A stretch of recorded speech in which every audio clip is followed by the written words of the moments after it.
Hello friends, आज हम देखेंगे पर्यावरण अध्ययन पार्ट 12। फ्रेंड्स, आज हम अन्य महत्वपूर्ण तथ्य देखेंगे जो एग्ज़ाम की दृष्टि से बहुत ही इम्पोर्टेंट है। फ्रेंड्स, तो हम इम्पोर्टेंट तथ्य देखते हैं। फ्रेंड्स, पर्यावरण क्या है? तो हमारे चारों ओर का वातावरण जो कि हमें व अन्य जीवधारियों को प्रभावित करता है, वो क्या है? फ्रेंड्स, पर्यावरण है। भारत में सबसे अधिक वन कहाँ है? तो फ्रेंड्स, भारत में सबसे अधिक वन मध्य प्रदेश में है। नेक्स्ट क्वेश्चन है फ्रेंड्स आपका, पौधे जीवधारियों को सांस लेने के लिए क्या मुक्त करते हैं? तो पौधे ऑक्सीजन मुक्त करते हैं। नेक्स्ट पॉइंट है आपका friends, carbon dioxide, sulphur dioxide, carbon dioxide, sulphur dioxide, carbon monoxide द्वारा कौन सा प्रदूषण फैलता है? तो वायु प्रदूषण। बायोकेमिकल ऑक्सीजन डिमांड परीक्षा किस तरह के प्रदूषण को मापने के लिए की जाती है? बायोकेमिकल ऑक्सीजन डिमांड परीक्षा किस तरह के प्रदूषण को मापने के लिए की जाती है? तो जल प्रदूषण। पेन क्या है? वायु प्रदूषक। राष्ट्रीय पर्यावरण अनुसंधान केंद्र कहाँ स्थित है? राष्ट्रीय पर्यावरण अनुसंधान केंद्र स्थित है नागपुर, महाराष्ट्र।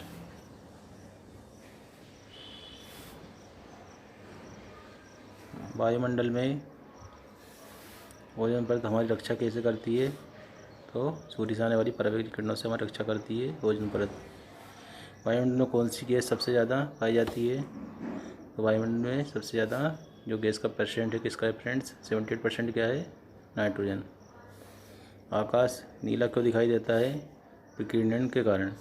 प्रकाश का क्या होता है? विकिरण होता है। विकिरण के कारण आकाश जो है नीला दिखाई देता है। विश्व पर्यावरण दिवस कब मनाया जाता है? तो विश्व पर्यावरण दिवस 5 जून को मनाया जाता है।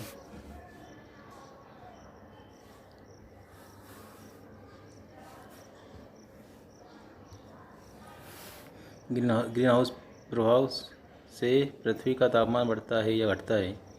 तो ग्रीन हाउस प्रभाव से फ्रेंड्स क्या होता है? पृथ्वी का जो तापमान है वो बढ़ता है। पर्यावरण का दुश्मन कौन से पेड़ को कहा जाता है? तो जो पर्यावरण का दुश्मन है वो यूकेलिप्टिस या सफ़ेदा। यूकेलिप्टिस है वो क्या है? पर्यावरण का दुश्मन है। ग्रीन हाउस प्रभाव को समझाइए। तो ग्रीन हाउस प्रभाव में सूर्य की किरणें पृथ्वी पर तो आ जाती है, लेकिन कार्बन डाइऑक्साइड गैस के घेरे के कारण वापस नहीं जा पाती है। तो ग्रीन हाउस प्रभाव क्या है फ्रेंड्स? ग्रीन हाउस प्रभाव में सूर्य की जो किरणें पृथ्वी पर तो आ जाती है, लेकिन कार्बन डाइऑक्साइड गैस की घेरा है वायुमंडल में, उसके कारण वो वापस नहीं जा सकती है। राष्ट्रीय वन नीति के अनुसार कितना भूभाग पर वन होना चाहिए? तो 33% भूमि पर वन होना चाहिए। ग्रीन पीस है तो पर्यावरण योजना ग्रीन पीस है।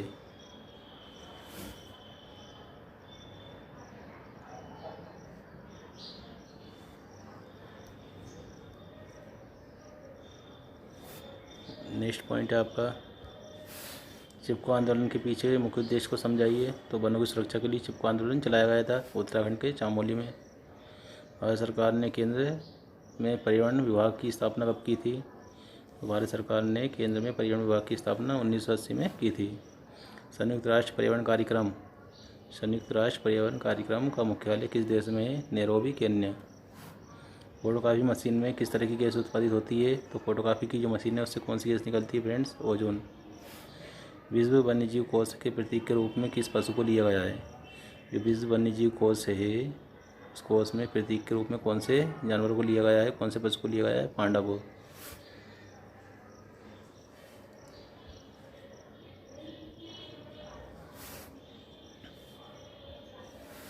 भारत का कौन सा राज्य टाइगर राज्य के नाम से जाना जाता है? मध्य प्रदेश। वन महोत्सव किसने शुरू किया? KM मुंशी। वन महोत्सव किसने शुरू किया फ्रेंड्स? KM मुंशी। विश्व वन्य संरक्षण कोष किस देश में स्थित है? स्विट्जरलैंड। विश्व वन्य जीव संरक्षण कोष किस देश में स्थित है? स्विट्जरलैंड। सबसे पुराना समय में उगाया जाने वाला फल कौन सा है? खजूर। नेक्स्ट है आपका,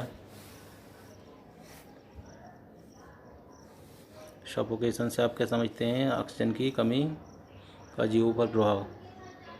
ऑक्सीजन की कमी का, जो ऑक्सीजन की कमी हो जाती है उस पर, ऑक्सीजन की कमी पर जो जीवों को प्रभाव पड़ता है उसको आप सफोकेशन कहते हैं। जलवायु परिवर्तन में कौन सी गैस मुख्य होती है? तो ग्रीन हाउस गैस जो है जलवायु परिवर्तन में क्या होती है फ्रेंड्स? मुख्य गैस है जो जलवायु को परिवर्तन करती है, कौन सी? ग्रीन हाउस गैसें होती हैं।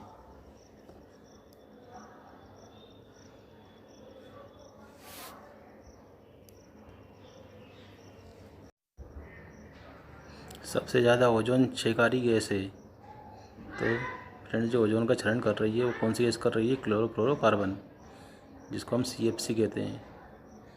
कौन सी है फ्रेंड्स? क्लोरोफ्लोरोकार्बन। आपको याद रखना है फुल फॉर्म CFC की, क्लोरोफ्लोरोकार्बन। C क्लोरो, F फ्लोरो और C कार्बन।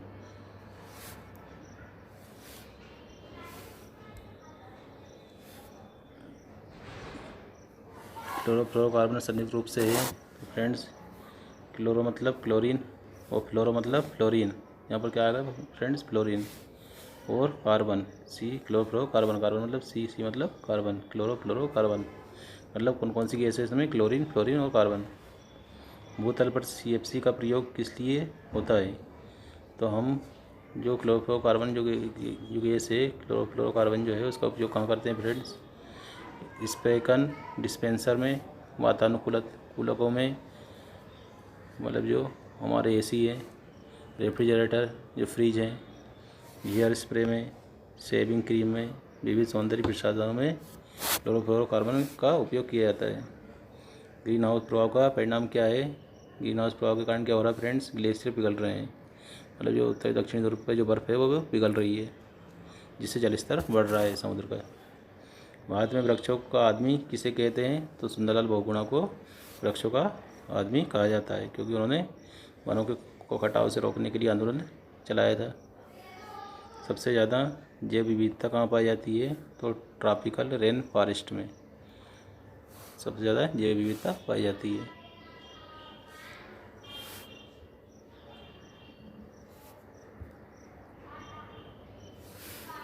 बायोटेक्नोलॉजी पार्क कहाँ पर है? लखनऊ में।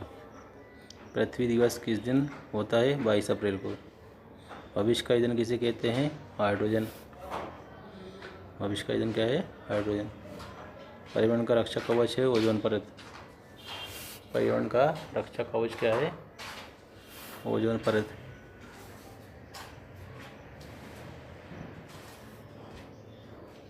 रेड डाटा बुक किससे संबंधित है? विलुप्त के संकट से ग्रस्त जीवों से, जो विलुप्त के कगार पर है वो क्या है? रेड डाटा बुक में उनको जोड़ दिया जाता है जो विलुप्ति के कगार पर हैं। विश्व का सबसे प्रदूषित नगर? Mexico city. सबसे प्रदूषित नगर कौन सा है? Mexico city. Environment education for kids USA में कहाँ है? विस्कॉसिन। CNG की फुल फॉर्म क्या है? Compressed natural gas. C compressed and natural G gas. ध्वनि प्रदूषण कितने डेसिबल से होता है? 65 डेसिबल। 65 डेसिबल से ज़्यादा होने पर ध्वनि प्रदूषण होता है।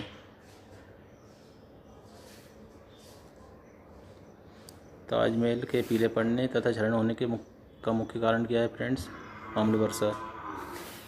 अम्लीय वर्षा के कारण जिस ताजमहल है के जो उसकी परत पीली पड़ गई है उसका क्षरण हो रहा है। किसके कारण हो रहा है? अम्लीय वर्षा के कारण। मानव ने निर्मित उपग्रह कहाँ स्थापित किए हैं? मानव द्वारा जो कृत्रिम उपग्रह छोड़े गए हैं वो वायुमंडल में छोड़े गए हैं। देश का पारिस्थितिक अनुसंधान एवं प्रशिक्षण केंद्र कहाँ पर है? बेंगलोर कर्नाटक में। देश का पारिस्थितिकी अनुसंधान एवं प्रशिक्षण केंद्र कहाँ पर है? बेंगलोर कर्नाटक। भारत का पर्यावरण शिक्षा केंद्र है अहमदाबाद गुजरात। इंदिरा गांधी वानिकी अकादमी कहाँ पर है? देहरादून।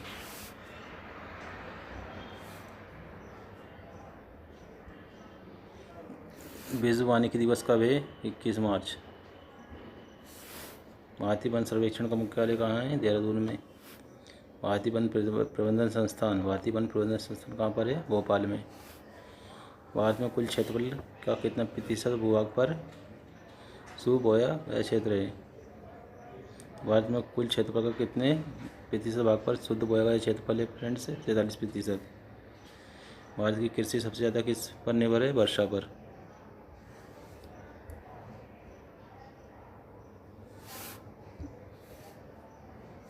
अक्टूबर में बोई जाने वाली फसल जो अप्रैल में काट ली जाती है तो रबी की फसल कहलाती है, जो हम अक्टूबर में बोते हैं उस फसल को। और जुलाई में जो बोते हैं हम, बारिश जब स्टार्ट होती है वो हम उस समय, और अक्टूबर में भी काट लेते हैं, वो कौन सी कहलाती है? खरीफ की फसल कहलाती है। कौन सी रबी और खरीफ की फसल के बीच तैयार की जाती है? जायज़ की फसल जो होती है वो खरीफ और रबी की फसल के बीच बोई जाती है। तो फ्रेंड्स, जैसे खरीफ और रबी की फसल के बीच में, जैसे जो मार्च में फसल कट जाती है, वो जो खरीफ की फसल हम जुलाई में बोते हैं, उसके बीच में जो हम फसल बोते हैं, जैसे जो भी सब्ज़ी वगैरह लगाते हैं, वो किस में आएगी? जायज़ की फसल में आएगी, जो गर्मी में लगाते हैं हम। खरीफ की फसल है, खरीफ में क्या आती है फ्रेंड्स? जो हम बारिश में लगाते हैं, ज्वार, बाजरा, मक्का, चावल, तिल आदि।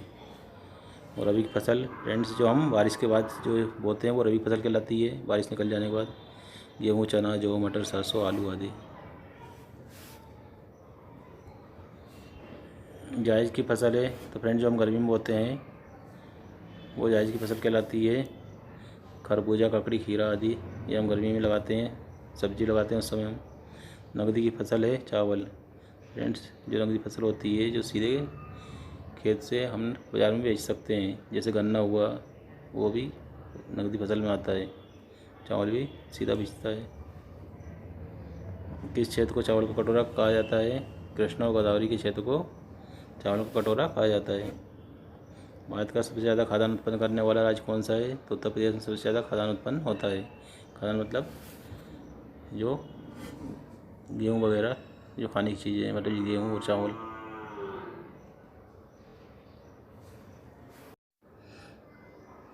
फ्रेंड्स, भारत में सबसे अधिक उगाई जाने वाली फसल कौन सी है?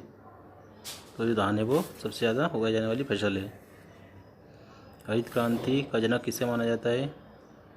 फ्रेंड्स, जो 1967-68 में हरित क्रांति शुरू की थी, उनकी जो जनक है वो एम.एस. स्वामीनाथन को माना जाता है। हरित क्रांति के जनक कौन है? एम.एस. स्वामीनाथन।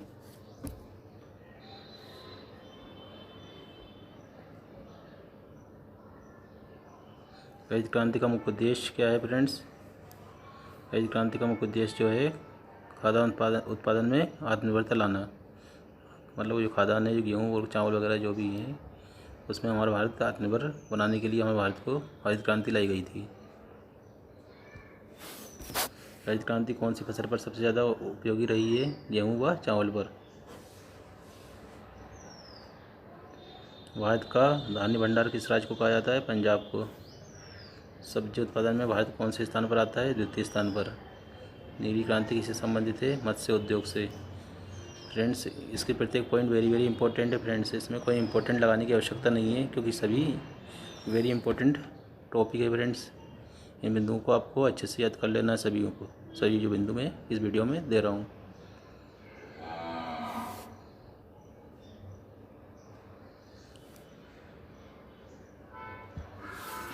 श्वेत क्रांति किससे संबंधित है? दूध उत्पादन से। दुग्ध उत्पादन से या दूध उत्पादन से। सुनहरी क्रांति किससे संबंधित है? बागवानी और शहद उत्पादन से। गोल्ड क्रांति किससे संबंधित है? आलू उत्पादन के लिए। और गुलाबी क्रांति झींगा उत्पादन के लिए, झींगा मछली जो होती है।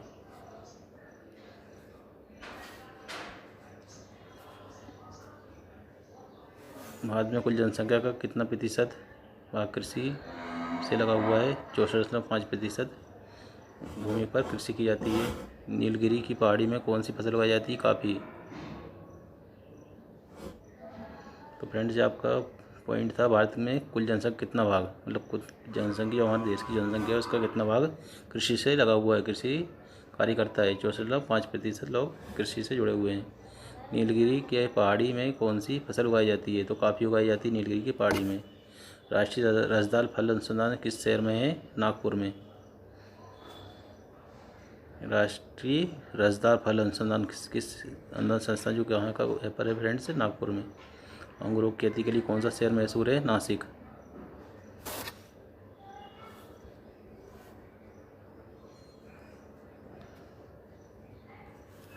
भारत में किस राज्य में सबसे अधिक मूंगफली उगाई जाती है? गुजरात में। तो मूंगफली सबसे ज़्यादा कहाँ उगाई जाती है फ्रेंड्स? गुजरात में। चावल का उत्पादन सबसे ज़्यादा किस राज्य में होता है? पश्चिम बंगाल में। इस राज्य में गेहूँ की खेती नहीं होती है? तमिलनाडु में गेहूँ नहीं बोया जाता है। किस फसल की कटाई व बुआई सबसे ज़्यादा वक्त लगाती है? गन्ना। गन्ना पूरा 1 साल में काटा जाता है फ्रेंड्स। सबसे ज़्यादा समय इसमें लगता है। तिलहन प्रौद्योगिकी मशीन की स्थापना किस साल से हुई? तो 1986 में।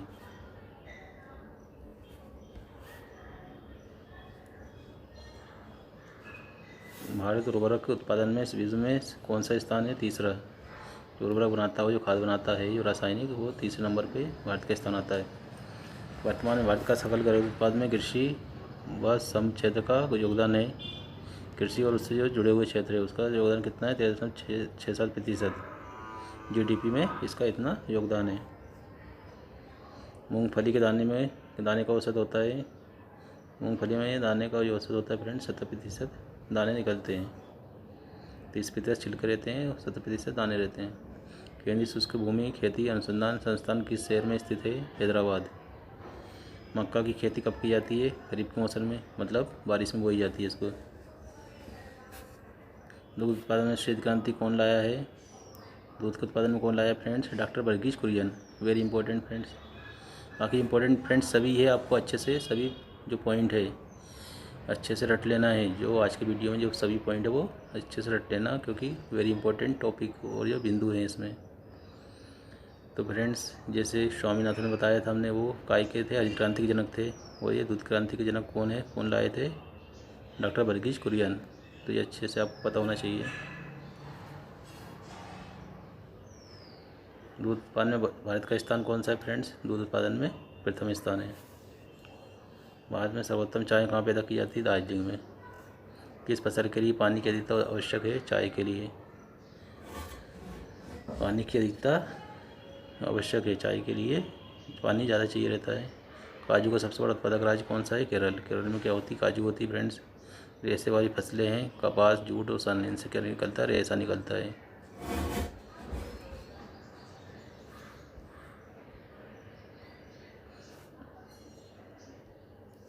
भारत के लंबे रेशे के कपास का आयात मुख्यतः किस देश से होता है? तो भारत में लंबे रेशे कपास का आयात किया जाता है। तो किस देश से मंगवाया जाता है फ्रेंड्स? संयुक्त राज्य अमेरिका से। स्वच्छ जलीय मछली का उत्पादन करने वाला जो जलीय मछली है, स्वच्छ जलीय मछली का उत्पादन कौन करता है फ्रेंड्स? पश्चिम बंगाल। तंबाकू उत्पादन में भारत में विश्व में कौन से स्थान पर आता है? तीसरे स्थान पर है तंबाकू उत्पादन में। भारत के जूट का सर्वाधिक क्षेत्रफल वाला राज्य कौन सा है? पश्चिम बंगाल। जूट मतलब जो सन होता है, सन सबसे ज़्यादा कहाँ होता है फ्रेंड्स? पश्चिम बंगाल में। उससे जूट के बोरे बनाए जाते हैं। भारत का सबसे बड़ा सोयाबीन उत्पादक राज्य है मध्य प्रदेश। फ्रेंड्स जो मध्य प्रदेश से जुड़े हुए हैं वो तो आपको अच्छे से याद रखना ही है, क्योंकि आपकी MPTET में मध्य प्रदेश से जुड़े वाले ज़्यादा क्वेश्चन आएंगे। तो जो मध्य प्रदेश में हो रहा है वो यहाँ पर जो चीज़ मध्य प्रदेश से संबंधित है उनको अच्छे से याद रखना है। नारियल उत्पादन में भारत विश्व में कौन से स्थान पर आता है? प्रथम स्थान पर। हरित क्रांति के देश में कुल खाद्यान्न में किस उत्पादकता में कमी आई है? जब से हरित क्रांति आई है फ्रेंड्स, मोटा अनाज और दलहन में कमी आई है। मतलब ज्वार मक्का जो है मोटा अनाज में आती है, दलहन मतलब तो तुअर, मसूर और जो भी दाल चने वगैरह, इनमें क्या हुआ फ्रेंड्स, इनकी फसल कम बुआने लगी और गेहूँ और चावल ज़्यादा बोने लगे हरित क्रांति के बाद। शुष्क भूमि के लिए सबसे अच्छी फसल कौन सी है? शुष्क भूमि के लिए सबसे अच्छी फसल मूंगफली की है। झूम क्या है? ये कृषि का एक तरीका है फ्रेंड्स। जो हमारे भारत के उत्तर पूर्वी क्षेत्रों में झूम खेती की जाती है, तो ये कृषि का एक तरीका है।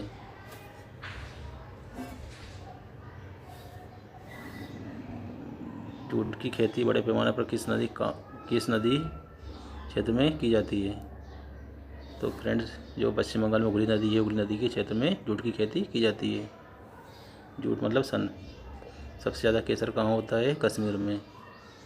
सबसे ज़्यादा केसर कहाँ होता है फ्रेंड्स? कश्मीर में होता है। कृषि उद्योग का दर्जा देने वाला पहला राज्य कौन सा है? कृषि को उद्योग का दर्जा देने वाला पहला राज्य कौन सा है? महाराष्ट्र। कौन सी समिति ने कृषि जोतों पर कर लगाने की संस्तुति की? तो राज्य समिति ने कृषि जोतों पर कर लगाने की संस्तुति की थी। किसने? राज्य समिति ने। फ्रेंड्स ये आपके आज के पॉइंट थे। इनको प्रत्येक पॉइंट को आपको बार बार देख कर और अच्छे से इनको रट लेना है फ्रेंड्स, क्योंकि ये सभी इंपॉर्टेंट है। थैंक्स।